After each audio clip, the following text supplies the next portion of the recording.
Bismillahirrahmanirrahim. Assalamu alaikum students. Today we will discuss class 9 biology.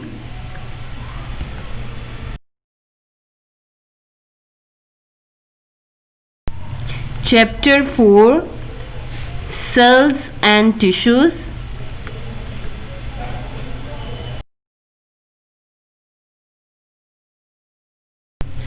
Now students, in today's lecture we will discuss the endoplasmic reticulum, then we will discuss the Golgi apparatus, then we will discuss the lysosomes, centrioles, then vacuoles, and at the end we will discuss the difference between prokaryotic and eukaryotic cells in detail.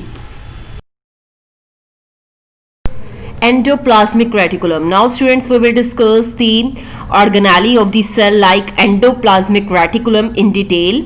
So students, ये endoplasmic reticulum क्या है? Endoplasmic reticulum is a network of interconnected channels that extends from cell membrane to nuclear envelope. So students, ये जो endoplasmic reticulum है basically ये network है interconnected channels का. ऐसे पाथवेज होते हैं, ऐसी ट्यूब्स होती हैं आपके सेल्स के अंदर जो कि आपस में जुड़ी होती हैं, और ये आपकी सेल मेम्ब्रेन जो कि सेल की लेयर होती है वहाँ से जो न्यूक्लियर इन्वेलप होता है, जो कि न्यूक्लियस का आउटर पोर्शन होता है, आउटर लेयर होती है, आउटर मेम्ब्रेन जिसको न्यूक्लियर इन्वेलप कहते हैं, वहाँ तक ये स्प्रेड होती है, फैली होती है. सो स्टूडेंट्स, ये जो एंडोप्लाज्मिक रेटिकुलम है इसका जो नेटवर्क होता है it exist in two forms. अब ये टू फॉर्म्स में एग्जिस्ट करता है, like rough endoplasmic reticulum and smooth endoplasmic reticulum. First of all we will discuss the rough endoplasmic reticulum in detail.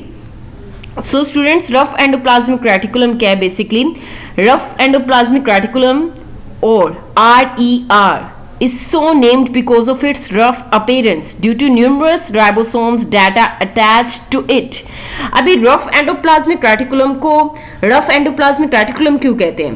Basically इसकी जो आउटर पोर्शन होता है, like जो एंडोप्लाज्मिक रेटिकुलम होता है, अगर उसके साथ आपके जो सेल्स के राइबोसोम्स अटैच होते हैं तो देन उसको वो रफ अपीयरेंस देते हैं. राइबोसोम्स की प्रेजेंस की वजह से इनकी रफ अपीयरेंस होती है, जिसकी वजह से इनको रफ एंडोप्लाज्मिक रेटिकुलम कहते हैं. As you can see in the figure कि ये आपका एंडोप्लाज्मिक रेटिकुलम का स्ट्रक्चर है जो कि इंटरकनेक्टेड चैनल्स, आपको ट्यूब्स नजर आ रही होंगी जो कि आपस में जुड़ी हुई हैं. देन ये जो इंटरकनेक्टेड चैनल्स हैं, ये जो पूरा नेटवर्क है, ये आपका सेल मेम्ब्रेन से, देन ये जो आपका न्यूक्लियस का आउटर मेम्ब्रेन होती है, न्यूक्लियर इन्वेलप, वहां तक ये एक्सटेंड होता है, जैसे कि आप डायग्राम में ऑब्जर्व कर रहे हो. देन स्टूडेंट्स, आपको यहाँ पे रफ अपीयरेंस नजर आ रही है एंडोप्लाज्मिक रेटिकुलम की. ये जो डॉट्स नजर आ रहे हैं ये बेसिकली ये राइबोसोम्स हैं. अभी जो राइबोसोम्स आपके एंडोप्लाज्मिक रेटिकुलम के साथ अटैच होते हैं तो देन इसको रफ अपीयरेंस देते हैं. सो इस वजह से हम इसको क्या कहते हैं? रफ एंडोप्लाज्मिक रेटिकुलम कहते हैं. लेटर ऑन हम स्मूथ एंडोप्लाज्मिक रेटिकुलम डिस्कस करेंगे. देन स्टूडेंट्स, अगर इसका हम फंक्शन देखें तो इसका फंक्शन क्या है? Due to the presence of numerous ribosomes, RER serves as a function in protein synthesis. It means के राइबोसोम्स की प्रेजेंस की वजह से रफ एंडोप्लाज्मिक रेटिकुलम का जो फंक्शन है बेसिकली वो प्रोटीन सिंथेसिस का. ये प्रोटीन की प्रोडक्शन करने में, इसकी फॉर्मेशन में हेल्प आउट करते हैं. Endoplasmic reticulum. Now students, we will discuss the next form of the endoplasmic reticulum, which is smooth endoplasmic reticulum, SER, lacks ribosomes. It means कि smooth endoplasmic reticulum में ribosomes क्या होते हैं? Absent होते हैं. So students, as you can see in the figure कि जो endoplasmic reticulum का स्ट्रक्चर है बेसिकली जहाँ पे राइबोसोम्स अटैच है वहाँ पे रफ अपीयरेंस है, इसको रफ एंडोप्लाज्मिक रेटिकुलम कहते हैं. और इस वाले पोर्शन में जो है एंडोप्लाज्मिक रेटिकुलम के राइबोसोम्स एब्सेंट है. सो दैट्स वाई इसको हम स्मूथ एंडोप्लाज्मिक रेटिकुलम कहते हैं, राइबोसोम्स की एब्सेंस की वजह से. Now students, we will discuss its function. अब इसके फंक्शन क्या है? Like it is involved in lipid metabolism, it means के ये लिपिड की सिंथेसिस और लिपिड की ब्रेकडाउन में ये आपका एंडोप्लाज्मिक रेटिकुलम क्या करता है, हेल्प करता है. Then in the transport of materials from one part of cell to other, इसके अलावा ये मटीरियल्स को एक पार्ट जो है सेल का वहां से दूसरे पार्ट में, मीन्स के सेल के दूसरे पार्ट तक ट्रांसपोर्ट करने में भी क्या करता है, हेल्प करता है. Then it also detoxifies the harmful chemicals that have entered cell, इसके अलावा ये जो हार्मफुल केमिकल्स आपके सेल के अंदर एंटर होते हैं उनको डिटॉक्सिफाई करता है. डिटॉक्सिफाई मीन्स कि उनकी जो अंदर पॉइजन होता है उसको ख़त्म करता है. देन ये आपके जो सेल है उसको प्रोटेक्ट करता है हार्मफुल केमिकल से. So students, this is the information regarding the endoplasmic reticulum. Golgi apparatus. Now students, we will discuss the next organelle Golgi apparatus in detail. So students, ये जो Golgi apparatus है, अगर हम इसकी discovery देखें तो इसकी डिस्कवरी में क्या, like an Italian physician Camillo Golgi discovered a set of flattened sac cisternae in cell. It means कि जो इटालियन फिजिशियन है कैमिलो गोल्जी साइंटिस्ट है, उसने फ्लैटेंड सैक्स जो होती हैं, फ्लैट पाउचेस जो होते हैं, फ्लैट थैलियां जो होती हैं सेल के अंदर, सिस्टरनाए, उसको डिस्कवर किया था. देन स्टूडेंट्स, अगर हम इसका स्ट्रक्चर देखें तो इसका स्ट्रक्चर क्या है, in this set many cisternae are stacked over each other. The complete set of cisternae is called Golgi apparatus और Golgi complex. It means के ये जो flattened sacs होती हैं cisternae, ये एक दूसरे के ऊपर पाइल अप हुई होती हैं, एक दूसरे के ऊपर अरेंज हुई होती हैं, one after another. So students, ये जो complete set होता है cisternae का, जो कंप्लीट पूरा सेट है, पूरा पाइल जो है सिस्टरनाए का, उसको हम कहते हैं Golgi apparatus या Golgi complex कहते हैं. As you can see in the diagram, यहाँ पे जो फ्लैटेंड सैक्स आपको नजर आ रही हैं, 1 2 3 4 5, ये फ्लैटेंड सैक्स है और हर सैक एक दूसरे के ऊपर क्या हो गई है, पाइल अप हुई हुई है. देन स्टूडेंट्स, ये जो कंप्लीट सेट है सिस्टरनाए का, इसको हम कलेक्टिवली क्या कहते हैं, Golgi apparatus कहते हैं. So students, this is the information regarding the structure of Golgi apparatus. Golgi apparatus. Now students, we will discuss the remaining part of the Golgi apparatus in detail. So students, अगर हम इसकी location देखें तो basically it is found in both plant and animal cell. अभी जो Golgi apparatus organelle है, ये plant और एनिमल सेल्स दोनों में प्रेजेंट होता है. देन स्टूडेंट्स, अगर हम इसका फंक्शन देखें तो it modifies molecules coming from rough endoplasmic reticulum and packs them into small membrane bound sacs called Golgi vesicles. These sacs can be transported to various locations in cell or to its exterior in the form of secretions. Okay students, अब मैं इसका जो function है वो आपको diagram के through explain करूंगी. Like as you can see in the diagram, ये जो वेजिकल्स हैं ये मॉलिक्यूल्स हैं जो कि रफ एंडोप्लाज्मिक रेटिकुलम से आ रहे हैं. तो देन जब ये आपके ये जो फ्लैटेंड सैक्स होती हैं Golgi apparatus की, वहाँ पे एंटर होंगी, तो देन ये क्या करेगा, ये सिस्टरनाए, ये जो Golgi apparatus है, ये आपके जो मॉलिक्यूल्स आते हैं रफ एंडोप्लाज्मिक रेटिकुलम से, उसको पैक करता है स्मॉल मेम्ब्रेन बाउंडेड सैक में, ऐसी सैक में जिसकी आउटर साइड पे मेम्ब्रेन प्रेजेंट होती है, और इनको Golgi वेसिकल्स में कन्वर्ट करता है.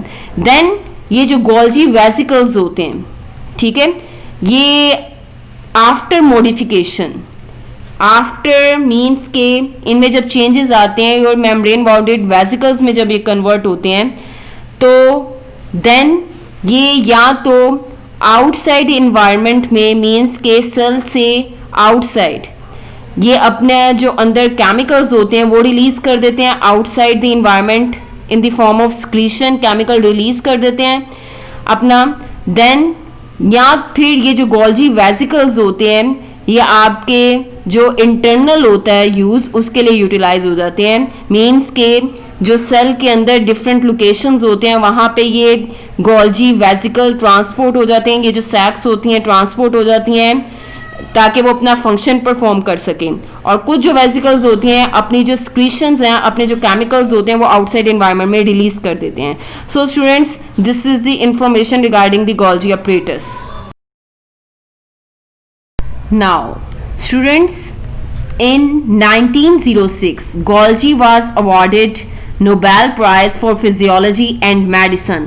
अब ये जो गोल्जी है, कैमिलो गोल्जी, उसको नोबेल प्राइज मिला था for physiology and medicine in 1906. It means के उसने ह्यूमन बॉडी में जो एनिमल्स की बॉडी है उनमें जो ऑर्गन्स हैं उनके फंक्शन को उसने स्टडी किया था, और देन जो इसने मेडिसिन्स की जो जितनी भी स्टडी थी या मेडिसिन में जितनी भी इसकी कंट्रीब्यूशन थी उसके रिगार्डिंग इसको नोबेल प्राइज मिला था इन 1906. Lysosomes. Now students, we will discuss the next organelle which is lysosomes. So ये lysosomes क्या है? अगर हम इसकी डिस्कवरी देखें तो बेसिकली इसको सबसे पहले किसने डिस्कवर किया था? In the mid 20th century, a Belgian scientist Christian René de Duve, उसने क्या किया था? डिस्कवर किया था लाइजोसोम को.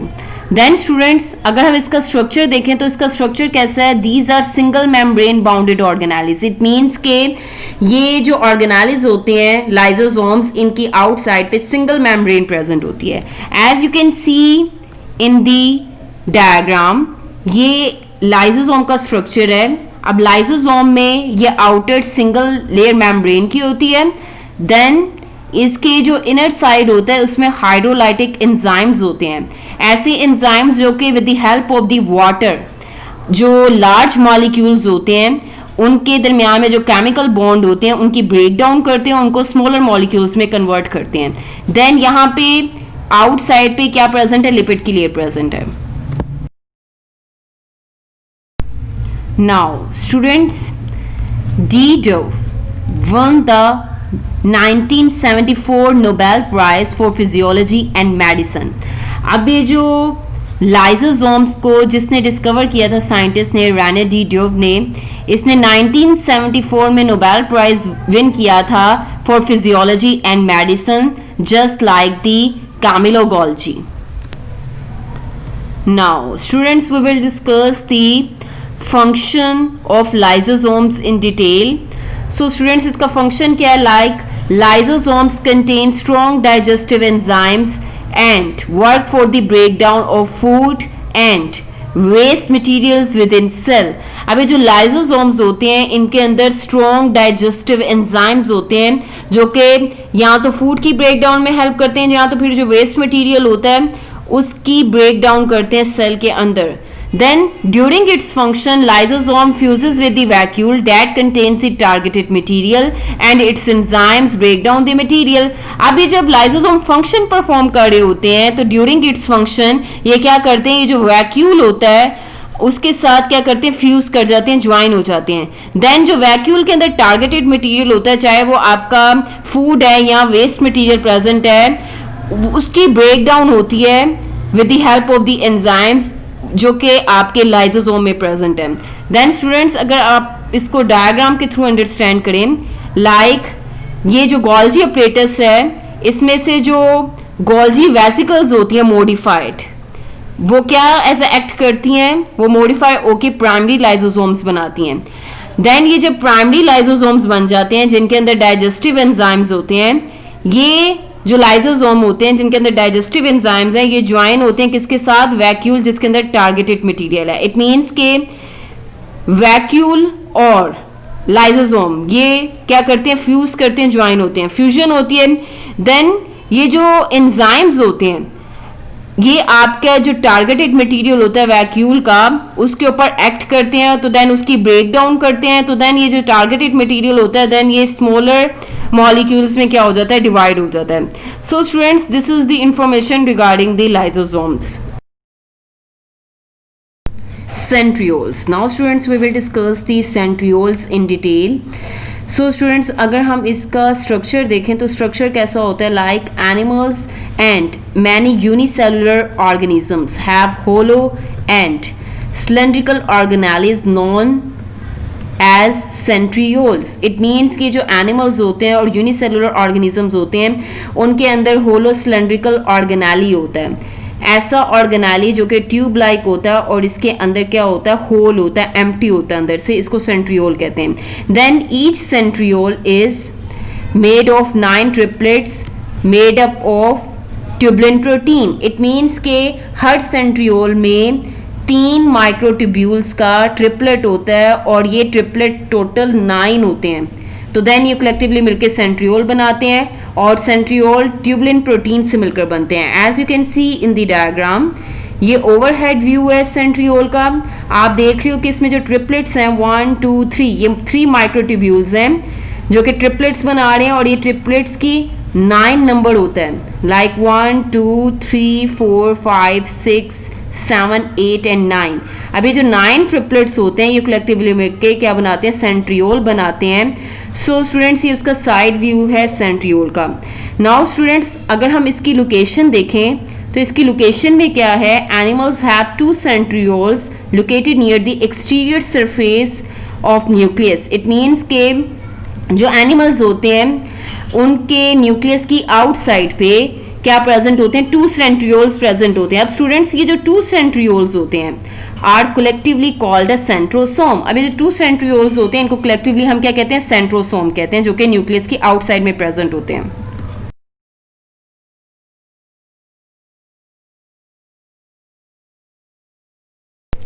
Centrioles. Now students we will discuss the functions of the centriole. Like इसका function क्या है, their function is to help in the formation of spindle fibers during cell division.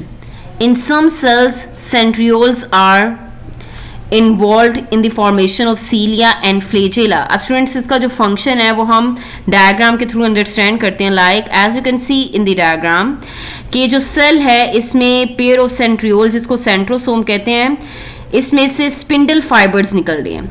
अब ड्यूरिंग सेल डिवीजन जब cell divide कर रहा होता है तो ये जो सेंट्रियोल होते हैं ये स्पिंडल फाइबर की फॉर्मेशन में हेल्प आउट करता है जो कि सेल को डिवाइड करने में और देन क्रोमोसोम को सेपरेट करने में क्या करता है, हेल्प आउट करते हैं. As you can see in the diagram ये सेंटर में क्रोमोसोम है और देन इनके साथ स्पिंडल फाइबर्स अटैच है जो कि सेंट्रियोल से बनते हैं. देन स्टूडेंट्स नेक्स्ट जो इसका फंक्शन है वो क्या है कि ये फ्लेजेला और सीलिया की फॉर्मेशन में हेल्प आउट करता है. लाइक ये जो फ्लेजेला है, ये जो थ्रेड लाइक स्ट्रक्चर आपको नजर आ रहा है यूग्लिना ऑर्गेनिज्म में, ये जो थ्रेड लाइक स्ट्रक्चर है इसको फ्लेजेला कहते हैं. अब ये जो फ्लेजेला है ये मूवमेंट में हेल्प करता है यूग्लिना की और इसकी फॉर्मेशन भी सेंट्रियोल से हुई है. देन ये सीलिया आपने देखे हैं कि पैरामीशियम की आउटर साइड पे सीलिया प्रेजेंट है, स्मॉल हेयर लाइक प्रोजेक्शंस हैं, थ्रेड लाइक स्ट्रक्चर है स्मॉल, इनको सीलिया कहते हैं और इनकी फॉर्मेशन भी किससे हुई है, सेंट्रियोल से हुई है. ये सीलिया भी पैरामीशियम की मूवमेंट में हेल्प आउट करते हैं. Vacuoles. Now students we will discuss the next organelle vacuole in detail. So students ये जो vacuoles होते हैं इनका अगर हम स्ट्रक्चर देखें तो स्ट्रक्चर कैसे आया, basically vacuoles are fluid filled single membrane bound organelles. अब ये जो vacuole होते हैं इनके अंदर फ्लूइड प्रेजेंट होता है, लिक्विड प्रेजेंट होता है और इनकी आउटर बाउंड्री पे single layer single membrane present होती है. देन स्टूडेंट्स अगर हम इसकी लोकेशन देखें तो basically cells have many small vacuoles in their cytoplasm. अब ये जो सेल्स होते हैं इनके साइटोप्लाज्म जो कि लिक्विड होता है सेल का, उसके अंदर क्या प्रेजेंट होते हैं, स्मॉल वैक्यूल्स प्रेजेंट होते हैं.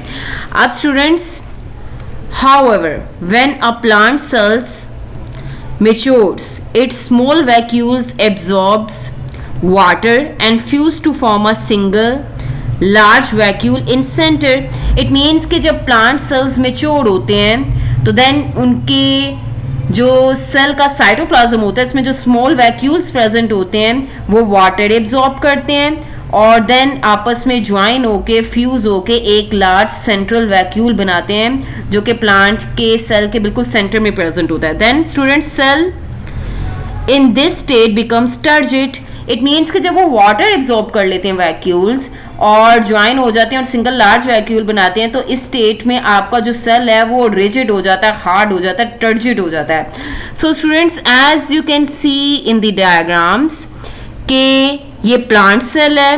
प्लांट सेल में जो वैक्यूल होता है वो सेंटर में प्रेजेंट होता है.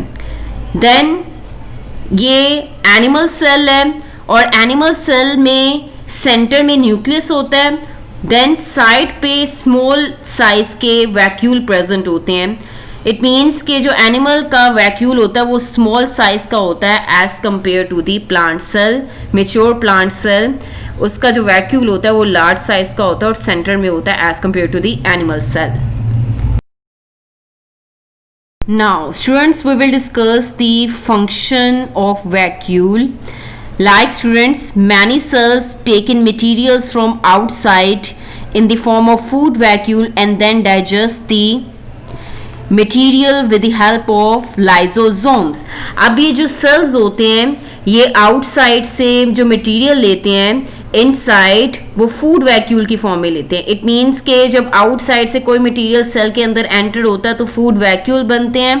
देन ये जो फूड वैक्यूल जिसके अंदर फूड प्रेजेंट होता है, इसके अंदर जो फूड की डाइजेशन होती है वो with the help of the lysosome होती है. लाइसोसोम ज्वाइन करता है फूड वैक्यूल के साथ, तो देन लाइसोसोम में जो एंजाइम्स होते हैं वो फूड की ब्रेक डाउन करते हैं और उसको डाइजेस्ट करते हैं. Then students, some unicellular organisms use contractile vacuole for the elimination of waste from their bodies. अब कुछ जो यूनिसेलुलर ऑर्गेनिजम्स होते हैं लाइक पैरामीशियम हो गया, पैरामीशियम में भी कॉन्ट्रैक्टाइल वैक्यूल होते हैं. अब ये कॉन्ट्रैक्टाइल वैक्यूल क्या करते हैं यूनिसेलुलर ऑर्गेनिजम्स में, ये वेस्ट को मींस कि उनकी बॉडी का जो वेस्ट होता है उसको आउटसाइड रिमूव करने में क्या करते हैं, हेल्प आउट करते हैं कॉन्ट्रैक्टाइल वैक्यूल.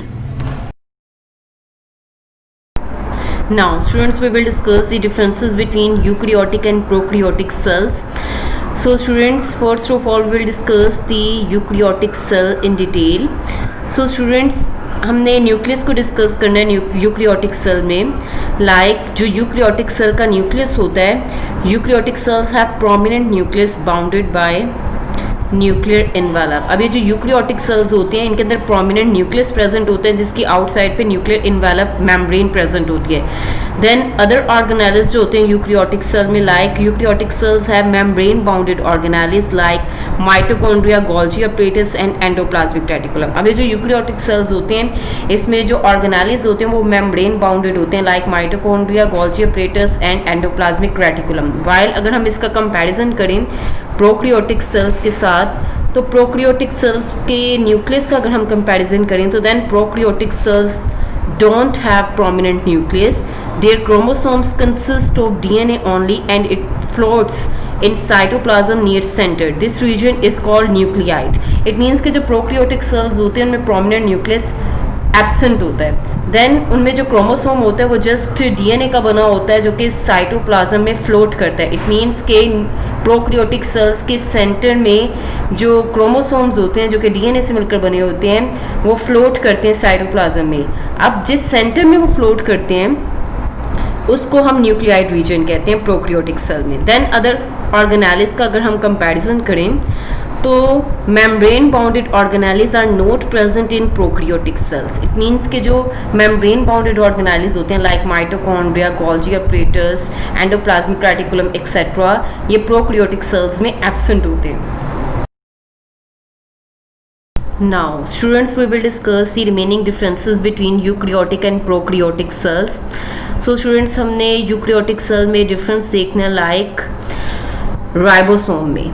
अब राइबोसोम में जो यूकैरियोटिक सेल में राइबोसोम्स होते हैं वो क्या होते हैं, the ribosomes of eukaryotic cells are larger in size as compare to the ribosomes of the prokaryotic cells. It means कि जो यूकैरियोटिक सेल्स का राइबोसोम होता है उसका साइज लार्ज होता है as compare to the prokaryotic cells. Then students अगर हम इसका साइज देखें यूकैरियोटिक सेल का तो then eukaryotic cells are on average 10 times larger than prokaryotic cells. It means के जो यूकैरियोटिक सेल्स होते हैं वो 10 times लार्जर होते हैं प्रोक्रियोटिक सेल से।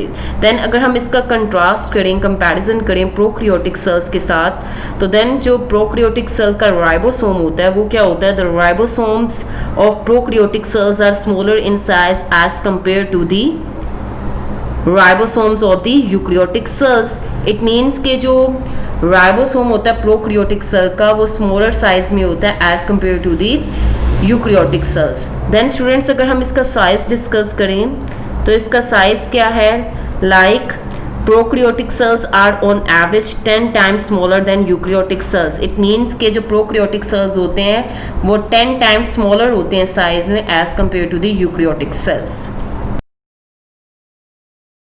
Now students, we will discuss the remaining differences between eukaryotic and prokaryotic cells. So students, अब हमने यूकैरियोटिक सेल का डिफरेंस देखना है सेल वॉल में। लाइक जो सेल वॉल होती है यूकैरियोटिक सेल की, the cell wall of eukaryotic cell is made of cellulose in plants और chitin in fungi.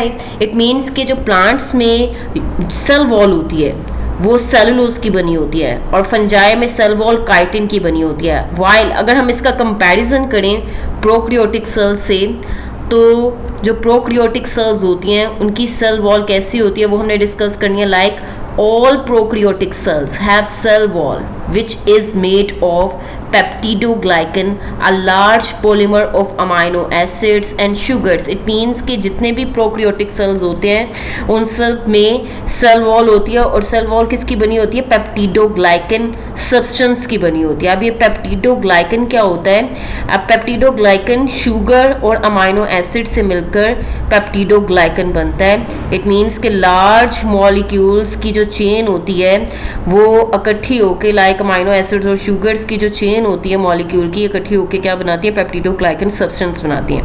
Now students, this is the information regarding the differences between eukaryotic and prokaryotic cells. So students, in today's lecture we have discussed the endoplasmic reticulum, then we have discussed the Golgi apparatus, lysosomes, centrioles, vacuoles, and at the end we have discussed the differences between eukaryotic and prokaryotic cells in detail. Now students, we will discuss the MCQs from today's lecture. आपको MCQs किस form में आ सकते हैं, like जो first MCQ है इसका वो क्या है, Golgi was awarded Nobel Prize for Physiology and Medicine in, options are A option 1904, B option 1905, C option 1906 और D option 1907. It means कि जो गोल्जी साइंटिस्ट है उसको नोबेल प्राइज जो फिजियोलॉजी और मेडिसिन के लिए था वो कब उसको अवार्ड किया गया था। So students, the correct answer is C option 1906. Now students, we will discuss the next MCQ from today's lecture. So the next MCQ is, so students, D. Dove won the dash Nobel Prize for Physiology and Medicine. So the options are A option 1970, B option 1972, C option 1973 or D option 1974. So the correct answer is D option 1974. It means कि 1974 में Renee डिडोफ को Nobel prize मिला था for physiology and medicine. Now students, we will discuss the next MCQ from today's lecture. So the next MCQ is like, which of the following scientists discovered a set of flattened sacs cisternae in cell? So the options are A option Camillo Golgi, B option Christian Ranedito, C option Louis Pasteur or D option Rudolf Virchow. So the correct answer is A option Camillo Golgi. It means के जो cell के अंदर flattened sac सिस्टरनाई थे वो Camillo Golgi ने discover किए थे। So students, आपको इस फॉर्म में MCQs आ सकते हैं। Now students, we will discuss the short question answers from today's lecture. So students, आपको short question किस फॉर्म में आ सकते हैं वो हमने डिस्कस करने हैं। लाइक जो फर्स्ट क्वेश्चन है वो क्या है, what is a centrosome? So the answer is, अब इसका आंसर क्या है, like the two centrioles located near the exterior surface of nucleus. The two centrioles are collectively called a centrosome. It means को जो न्यूक्लियस की outer surface पे pair present होता है सेंट्रियोल्स का, उन टू सेंट्रियोल्स को आप क्या कहते हो, सेंट्रोसोम कहते हैं. देन स्टूडेंट्स सेकंड क्वेश्चन क्या है, write down the function of lysosomes. अब लाइसोसोम्स क्या फंक्शन परफॉर्म करते हैं, इसका आंसर क्या है. Lysosomes contain strong digestive enzymes and work for the breakdown of food and waste materials within cells. During its function, lysosome fuses with the vacuole that contains the targeted material and its enzymes break down the material. So students, ये है function lysosome का, जिसमें उसमें digestive enzymes present होते हैं जो कि waste material या जो फूड प्रेजेंट होता है सेल के अंदर उसकी क्या करते हैं, ब्रेक डाउन करते हैं. और जब ये फंक्शन परफॉर्म करते हैं तो लाइसोसोम किसके साथ फ्यूज़ कर जाते हैं, ज्वाइन हो जाते हैं वैक्यूल के साथ. वैक्यूल जिसके अंदर टारगेटेड मटेरियल मीन्स के या तो वेस्ट मटेरियल होते हैं या तो फूड प्रेजेंट होता है. तो देन ये जो एंजाइम्स होते हैं लाइसोसोम के, ये इस मटेरियल की क्या कर देते हैं, ब्रेक डाउन कर देते हैं. Now students, we will discuss the remaining short question answers from today's lecture. So the next question is, write down the function of RER. Means के जो रफ एंडोप्लाज्मिक रेटिकुलम है उसका अपने फंक्शन लिखना है. So the answer is due to the presence of ribosomes, rough endoplasmic reticulum serves a function in protein synthesis. It means कि ribosomes की presence की वजह से जो rough endoplasmic reticulum है वो प्रोटीन सिंथेसिस में हेल्प आउट करते हैं. देन जो नेक्स्ट क्वेश्चन है वो क्या है, What are the functions of centrioles? Centrioles का क्या function है? So students, इसका आंसर है they help in the formation of spindle fibers during cell division. It means कि spindle fiber की formation में help करते हैं cell division में. Then in some cells centrioles are involved in the formation of cilia and flagella. इसके अलावा ये कुछ cells के अंदर cilia और flagella की formation में भी help out करते हैं. So students, आपको इस form में short questions आ सकते हैं. Now students, at the end we will discuss the long questions from today's lecture. So students, आपको long question किस form में आ सकते हैं, like first question है write a note on endoplasmic reticulum. Then students, इसका answer given है आपका text book page number 63 पे. देन जो सेकेंड लॉन्ग क्वेश्चन है वो क्या है, explain Golgi operators in detail. So students, इसका आंसर गिवन है टेक्स्ट बुक पेज नंबर 64 पे. देन जो थर्ड क्वेश्चन है वो क्या है, what are lysosomes, explain its function. Then students, इसका आंसर गिवन है टेक्स्ट बुक पेज नंबर 64 पे. देन स्टूडेंट्स है describe centrioles in detail. So students, इसका आंसर गिवन है आपका टेक्स्ट बुक पेज नंबर 65 पे. देन स्टूडेंट्स, आपको क्वेश्चन आ सकता है write a note on vacuoles. So इसका जो आंसर है वो गिवन है टेक्स्ट बुक पेज नंबर 65 पे. देन स्टूडेंट्स, जो मोस्ट इंपॉर्टेंट क्वेश्चन है वो क्या है, explain the differences between prokaryotic and eukaryotic cells.